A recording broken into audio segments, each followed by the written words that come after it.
City 7 News, and here are the headlines at this hour.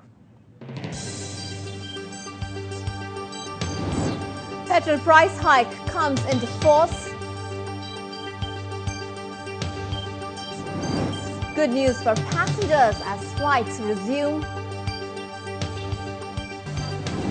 And police crack down on illegal residents.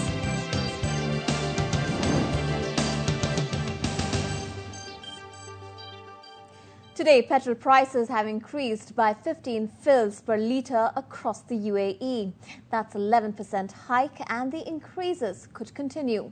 We hit the road to find that the move has been met by a mixed response from motorists. Ravi Chandria works as an assistant sales manager, where crunching the kilometres is all part of the job. He spends at least 600 dirhams per month on petrol. Yesterday it cost him 105 dirhams to fill up his tank. Today he will pay nearly 117 dirhams for the same amount. Daily we are driving more than 200 to 300 kilometers. We are spending around 15 to 20 liters per day. So obviously 5 to 10% is the expenses increase. If any product increase the price, definitely they will not happy, right?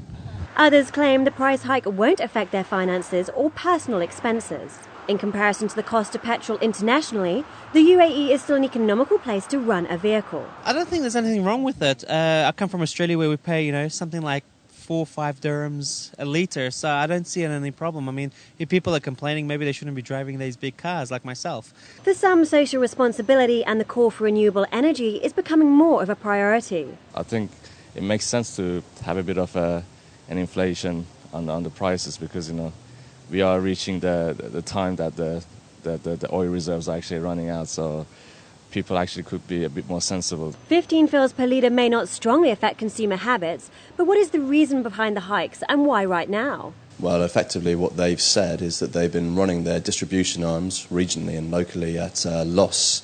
So what they're trying to do at the moment is bring themselves into, if not profit, break-even, so they're not losing so much money as compared to, say, international retailers. Could the impact of these costs be carried over to the price of commodities and essentials? And will there be a knock-on effect when hiring taxis and car rentals? It shouldn't be too much of a big effect. Most transport in the region runs on diesel, so the main effect will be on the average consumer, the person driving to work.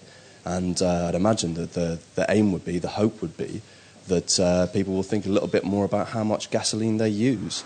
This could be the most effective way of getting motorists off the road and onto public transport, thus boosting the popularity of the metro. I don't want to spend my money especially only on the fuels. So hopefully I'll be using those services which are like the metro stations and like the bus services, the Abra services. In protest against the rise, some residents have decided to boycott petrol stations today. Messages sent via SMS and email encouraged motorists to fill up their tanks yesterday, keeping them away from petrol pumps today.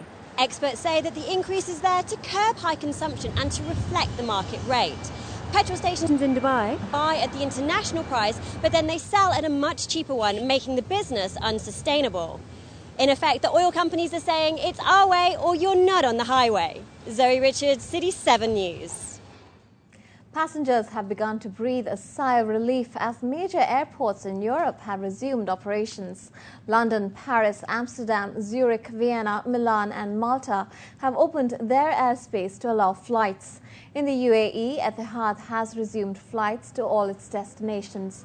By tonight, the airline is expecting to fly out 95% of its passengers stranded in hotels across Abu Dhabi.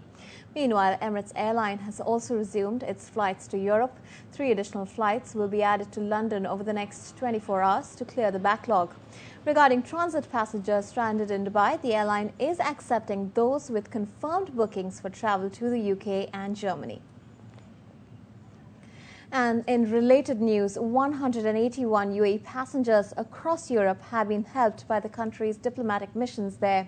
The UAE embassies abroad provided its stranded citizens with facilities such as temporary visas and train tickets to facilitate their movement between cities across the continent. Police are increasing their efforts to deter foreigners staying illegally in Dubai.